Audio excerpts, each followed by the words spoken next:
Cette vidéo est sponsorisée par Aperty. Encore un logiciel de retouche assisté par intelligence artificielle. Je sais, certains doivent le penser, mais j'avais quand même envie de faire cette vidéo, non pas parce qu'elle est sponsorisée, mais plutôt parce que je trouve le logiciel très intéressant et qu'en fait il répond à quelque chose auquel les autres logiciels jusqu'à maintenant ne répondaient pas. On va voir les possibilités que Aperty peut vous offrir et surtout comment il peut s'intégrer dans votre workflow actuel sans avoir besoin de changer toutes vos habitudes comme c'était le cas avec d'autres solutions que j'ai pu vous présenter.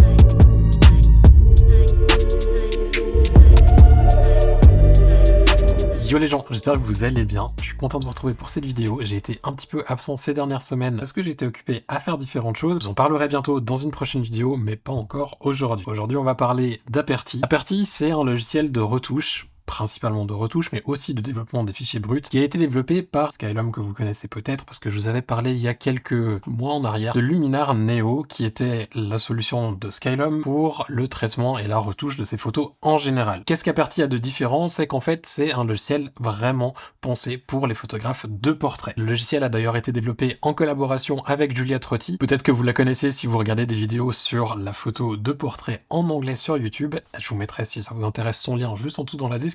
Et en fait, Skylum s'est appuyé sur son expérience en tant que photographe de portrait pour répondre justement aux attentes des différents photographes de portrait. Je dis différents parce que vous allez voir, Aperty n'est pas juste un plugin qu'on va rajouter à quelque part, mais réellement un logiciel à part entière qui peut aussi être intégré dans un flux de travail parce qu'il y a un plugin qui fonctionne pour Photoshop et pour Lightroom. L'avantage d'Aperty par rapport à d'autres solutions comme j'ai pu vous présenter, c'est justement ça, c'est que si vous arrivez dans le domaine de la photo et que vous n'avez pas forcément envie d'apprendre à utiliser Lightroom, Photoshop et peut-être encore d'autres trucs qui vont se greffer par-dessus, vous pouvez vous contenter d'avoir juste à apprendre à utiliser Aperty, qui est, vous allez le voir après, très facile d'utilisation et qui vous permet d'aller déjà pas mal loin par rapport à d'autres logiciels qui sont déjà sur le marché. Avantage aussi d'Aperty, c'est que si comme moi vous avez un flux de travail qui est déjà en place, ça peut venir se greffer sur Lightroom et sur Photoshop. Et ce qui est intéressant, c'est que ça nous permet donc d'avoir une intégration qui est facile dans nos flux de travail. On n'a pas besoin de tout revoir et de tout reprendre à zéro comme avec d'autres solutions concurrentes. Donc c'est, je trouve, assez intéressant d'avoir ces deux possibilités-là et d'utiliser celle qui nous convient le mieux. Pour commencer à l'utiliser, il suffit de créer un nouveau projet. C'est pas très compliqué. Vous créez votre nouveau projet, vous importez vos photos dedans par un glisser-déplacer ou en suivant les instructions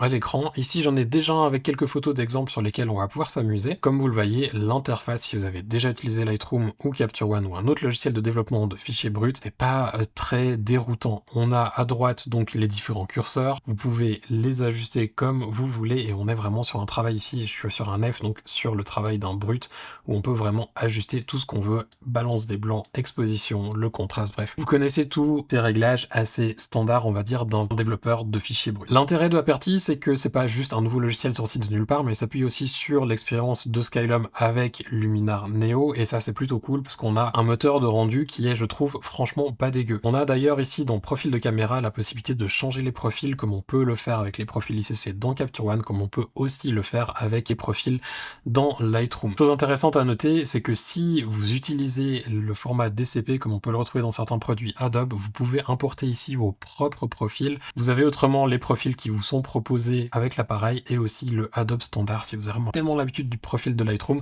que vous voulez le réutiliser ici. On va laisser sur Aperty Default et on va passer assez rapidement à ce qui nous intéresse ici, c'est le petit visage qui va nous permettre donc de retoucher notre photo. Je parle bien ici de retouche, c'est-à-dire qu'on va pouvoir changer notamment la texture de peau, le rendu qu'on a au niveau du visage et pas juste se contenter d'un développement de fichiers bruts comme on le ferait par exemple avec Capture One ou avec Lightroom. Ici ça va vraiment plus loin. On a un curseur ici dans Imperfection de la peau qui nous permet de supprimer les imperfections et juste en le glissant, c'est déjà fait. Vous voyez qu'ici, on a beaucoup moins d'imperfections. J'ai pris exprès pour cet exemple une photo que j'avais réalisée avec Ampara, avec une modèle qui était géniale, mais qui avait quelques irrégularités au niveau de la peau qui étaient marquées, avec aussi un éclairage qui permettait de bien le voir, et donc c'est vrai qu'il y a encore quelques petites imperfections qui restent, mais c'est pas non plus dramatique, dans le sens où je trouve que la photo fait déjà très propre, et si j'ai envie vraiment d'avoir un rendu qui est ultra avancé, je suis pas non plus perdu. Vous allez le voir après, on peut importer cette photo dans Photoshop et ensuite la traiter avec Aperty dans Photoshop pour aller plus loin si on en a envie. En l'occurrence, je pense que le rendu que j'ai là, pour un photographe de portrait, pour un photographe de mariage, de famille, de nouveau-né, suffirait amplement. Pour quelqu'un qui va faire de la beauté et qui va faire de la pub, peut-être qu'on aura envie d'aller plus loin, et c'est justement là où je trouve que Aperty est très intéressant parce qu'on peut aller plus loin. Et ça, on y revient tout de suite. On peut rajouter un petit peu de détails si on se rend compte que la suppression d'imperfections mâche un petit peu trop la texture. texture. Lissage de la peau, alors si vous faites de la séparation de fréquences, peut-être que vous avez déjà vu quand vous floutez la partie basse, vous arrivez à avoir un rendu un petit peu plus doux au niveau du rendu de la peau. On peut faire quelque chose qui s'en rapproche beaucoup ici avec le lissage de la peau. Bien entendu que si vous forcez sur le curseur, ça va faire retoucher et pas forcément très naturel, mais dans certains cas où on a quelques imperfections, comme là si je le pousse très légèrement, je trouve que le rendu est plutôt pas mal du tout. On peut d'ailleurs comme l'autre ramener un petit peu de détail avec le curseur détail et on voit que si on fait un avant-après, c'est franchement pas mal. Si je zoome, parce que peut-être que certains vont se poser la question au niveau des imperfections, qu'est-ce que ça fait vraiment? Est-ce que la texture est mâchée? Si on fait un avant-après, on voit que où il y a les imperfections, on n'a pas du tout de texture qui est mâchée. Ça va plus travailler un petit peu comme on le ferait avec du Dodge and Burn, où ça va éclaircir les zones sombres, assombrir les zones trop claires, et essayer de niveler un petit peu les imperfections, si je peux dire ça comme ça. On a aussi ici une correction de la couleur de la peau qu'on peut utiliser, qui va permettre d'uniformiser un petit peu les irrégularités qu'on pourrait avoir au niveau de la couleur. Encore une fois, c'est intéressant, on n'a pas juste un clic actif, on peut vraiment ajuster notre curseur pour avoir le rendu exact qu'on veut. Les cernes, là aussi, ça va travailler plus comme du Dodge and Burn que un truc qui va complètement lisser la peau. On garde vraiment cette texture de peau et ça je trouve que c'est important. On oublie les vieux plugins des années 2000 où on avait juste un rendu qui était complètement lisse. Ici ça va corriger les imperfections de couleur et de luminosité. Si le visage est un petit peu sombre par rapport au reste de l'image, on peut utiliser illuminer le visage et c'est aussi là où en fait je trouve que Aperty est intéressant parce qu'ils apportent des choses qu'on avait dans Luminar qui marchaient bien et qui permettent de travailler nos images un petit peu plus loin que ce que d'autres solutions peuvent nous permettre. Ça marche facile, c'est juste un curseur. On peut ainsi éclairer un petit peu le visage et peut-être juste baisser un peu l'exposition globale qui nous permet de vraiment faire ressortir le visage du reste de la photo. Si vous avez trop de brillance sur un visage, vous pouvez effacer la brillance. Si vous me suivez depuis un moment, vous savez que j'adore la brillance sur mes photos, donc c'est pas quelque chose que je ferais, mais on peut le faire assez facilement ici avec ce curseur, et encore une fois, j'insiste là-dessus, la texture, elle reste, c'est vraiment juste une correction de couleur et de luminosité, mais on garde les détails fins sur notre image. Et ça, c'est un truc, perso, ça me tient vraiment à cœur, et je suis content que Luminar ait réussi à faire quelque chose par rapport à ça. Si on descend plus bas, on a les yeux, on peut rajouter un petit peu de lumière sur le bas de l'œil, on peut supprimer les petites rougeurs qu'on a ici sur l'œil. Encore une fois, si vous poussez très loin, vous risquez d'avoir un rendu qui est un petit peu lisse. C'est un petit peu normal, j'ai envie de vous dire, quand on pousse les réglages au maximum, c'est rare qu'on ait des résultats qui soient vraiment flatteurs, mais si on garde quelque chose de modéré, on peut vraiment diminuer la quantité d'imperfections qu'on a en gardant un aspect qui est naturel, et en plus petit, on n'y voit que du feu entre un réglage ici à 34 ou à 100. Par contre, si on zoome à 34, on garde les petites irrégularités qui donnent un aspect authentique à la photo. Et en dessous, on descend, on a le blanchiment des dents et aussi quelques options au niveau du maquillage. Par exemple, du contour pour renforcer les traits du visage. Eyeliner, on n'en a pas ici, j'ai pas spécialement envie d'en rajouter, mais on peut rajouter un petit peu de couleur aussi sur les joues ou sur le nez. Franchement, bien d'avoir ces options-là. Dans certains cas, ça peut aider. La bouche aussi, on peut ajuster la saturation, on peut ajuster ici si on veut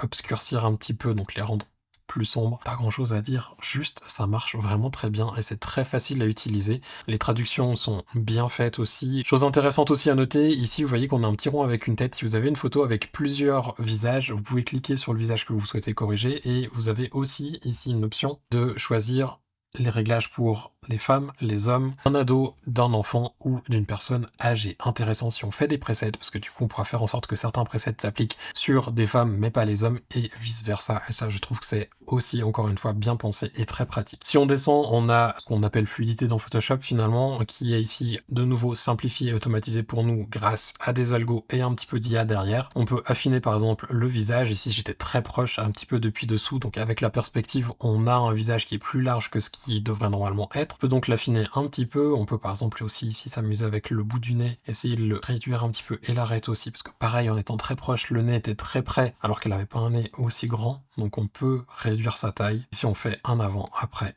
on voit que les corrections s'appliquent tranquillement. On a pareil ici pour le corps et pour la bouche avec des options qui sont limitées mais qui sont largement suffisantes pour la majorité des cas. Ça évite d'avoir une lisse à rallonge où on se retrouve plus dans les options comme on l'a d'ailleurs dans d'autres solutions, et ça je trouve que pareil, ils ont fait peut-être le choix, certains diront de la simplicité, mais pour quelqu'un qui débute et qui a envie d'avoir un logiciel qui fait tout sans se perdre dans des menus à rallonge, je trouve que c'est vraiment très bien. Encore un autre truc que je voulais vous montrer ici que je trouve assez intéressant, c'est l'aspect créatif. On peut rajouter des points de lumière à des endroits endroits, travailler avec des LUTs aussi, on pourrait le faire dans des logiciels de vidéo, chose qui manque un petit peu dans d'autres solutions d'édition photo, et on peut aussi racheter du grain qui est, je trouve, vraiment très bien fait, d'ailleurs que je vais utiliser en tant que plugin dans Photoshop. Les réglages de source de lumière, ça peut paraître un petit peu bizarre dit comme ça, parce que c'est pas quelque chose qu'on trouve beaucoup, mais si vous avez déjà travaillé avec Luminar, je pense que vous avez déjà vu ce genre de choses, par exemple pour éclaircir le premier plan. C'est un petit peu la même chose qu'on a ici, je vais faire Show on Canva pour montrer sur la photo. Notez que je suis pas sur la version finale, donc il y a quelques petites traductions qui restent pas encore tout à fait justes, mais normalement ça devrait pas être le cas dans votre version finale. On va par exemple ici bouger le point sur la gauche et essayer de rééclaircir un petit peu l'ombre qu'on a sur le côté du visage. Je vais augmenter la quantité,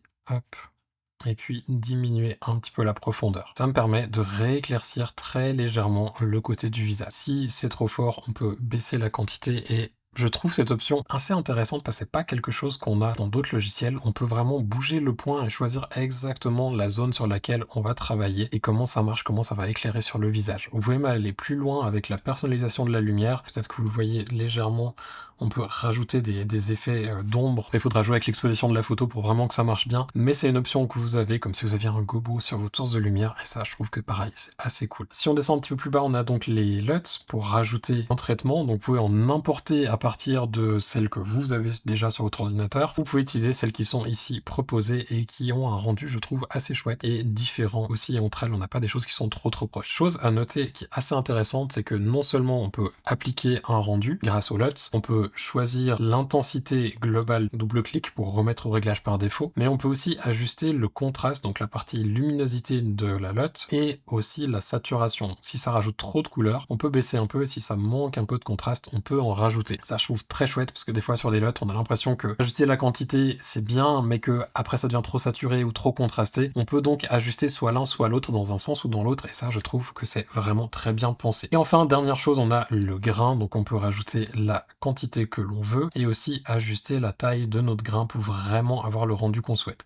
Et puis la cassure juste en dessous permet d'aller encore plus loin dans le réglage. Je trouve le rendu général assez agréable et ça donne vraiment cette impression de grain et pas forcément de bruit numérique qui est pas très plaisant. Si on fait un avant-après, on a passé 5 minutes ensemble, on passe d'une photo qui ressemblait à ça à un rendu qui je trouvais plutôt bien. On peut à partir de là exporter, on peut exporter avec les réglages qu'on souhaite, vous voyez qu'ici c'est pas très compliqué, ajuster nos réglages, les options qu'on connaît. Les presets ici, ils sont dans le petit bouton qu'on a tout au sommet. Pour en créer un, on fait juste plus, ça va choisir tout ce qu'on a ajusté pour notre photo et le mettre dans le preset, on a juste à le renommer. Si on remet ici à 0 et que j'en applique un par exemple que j'ai utilisé pour m'amuser, on voit qu'on a très rapidement un rendu et on peut l'appliquer sur plusieurs photos, c'est-à-dire que si on les sélectionne, ajustements, synchroniser les ajustements et comme ça, ça va s'appliquer ensuite sur les autres photos. Et du moment où ils sont synchronisés, le temps que le logiciel fasse le traitement sur chaque photo et quand on passe sur les autres, on a exactement le même rendu. On peut prendre quelques instants, là en plus j'ai l'enregistrement qui tourne, avant que les réglages soient réellement appliqués parce qu'il faut le temps de calcul de l'intelligence artificielle derrière, mais ça marche voilà, super facilement comme on pourrait s'attendre dans un logiciel du genre. Je vais vous montrer maintenant juste dans Photoshop comment ça marche, c'est pas très différent à vrai dire. En fait, Aperty dans Photoshop s'intègre en tant que plugin, donc vous allez le retrouver dans Filtre et ensuite vous avez Skylum et là vous allez avoir Aperty. Quand vous allez cliquer sur Aperty, vous allez retrouver exactement la même interface que je vous ai présentée juste avant et d'ailleurs les deux sont synchronisés, ça veut dire que les presets que vous avez dans Aperty quand vous l'utilisez en tant que standalone, donc vraiment seul, vous avez exactement la même chose quand vous allez l'utiliser ici en tant que plugin. Donc si on revient là, on a par exemple celui qu'on a utilisé juste avant, le 160T film que j'avais créé. Ici je vais pas utiliser un preset, je vais juste prendre imperfection de peau et par exemple on va prendre suppression des imperfections, le pousser à fond, le temps de calcul et à partir de là on fait appliquer. Il faudra le temps que ça traite et que ça renvoie tout ça vers Photoshop. En fonction de votre configuration ici, le traitement sera plus ou moins rapide et du moment où ça a fini, vous avez ça sur votre calque. Donc chose importante à noter, ici ça va le faire sur le calque en cours, donc un conseil que je peux vous donner, c'est avant d'ouvrir Aperty, faire un nouveau calque fusionné de tout ce que vous avez actuellement déjà sur votre photo, comme ça vous pouvez juste appliquer Aperty, vous avez vraiment un calque qui est dédié